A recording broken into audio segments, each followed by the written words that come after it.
lubos ang pasasalamat ng mga residente ng Masbate na biktima ng nagdaang bagyong Opong sa mga natanggap nilang tulong mula sa pamahalaan. May ulat si Connie Kalipay ng Philippine News Agency. Di maubos ang pasasalamat ng mga taga-Masbate sa dala ni Pangulong Ferdinand R. Marcos Jr.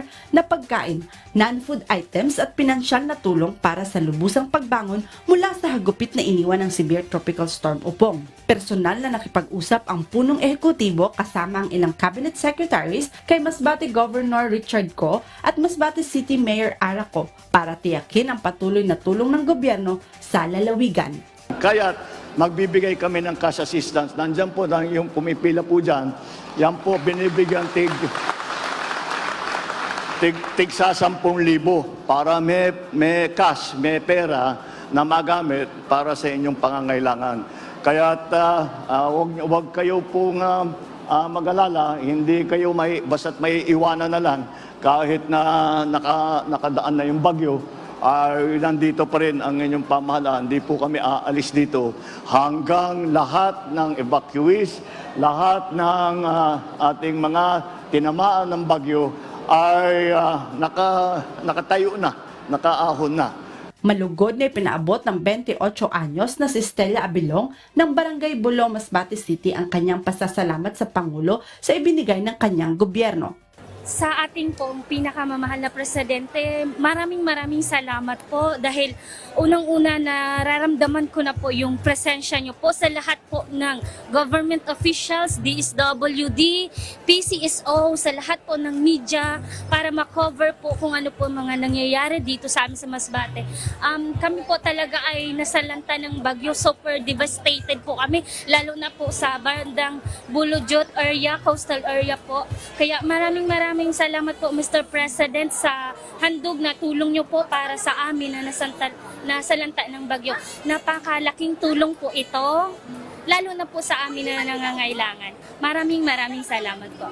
Naramdaman nila ang pangangalaga at pag-aalala ng Pangulo sa pagbisita at pag-abot ng tulong. I'm super thankful, blessed po na kahit papaano makakarating si Mr. President, ramdam po namin yung presensya niya po, yung palang pagsagip niya sa mga tao dito sa Masbate. Ramdam po namin ngayon. Maraming salamat po. Emosyonal naman ang 62 anyos na si Emelia Rojero Galban nang ikwento niya ang kanyang karanasan sa kasagsagan ng bagyo. Pero gusto lang gad na ako, Diyos ko, na maibalik lagad na nahanap buhay ang aming bahay. Diyos ko, makita mama, nandito ang picture bahay namin na anuhan ng nyug, puno ng nyug, na natumbahan, 3 puno. Bagsak ang aming bahay talaga. Kaya inaayo ko sa imo, President, na kung pwede, matulungan mo talaga ang Galban family. Hindi ako makasalita dahil hirap maano ang ulo ko, mama, parang ang utak ko dahil sa gamit ko sa bahay namin, ganyan. Ang paghirap namin sobra. Ang presensya ng Pangulo ay malaking bagay para sa senior citizen.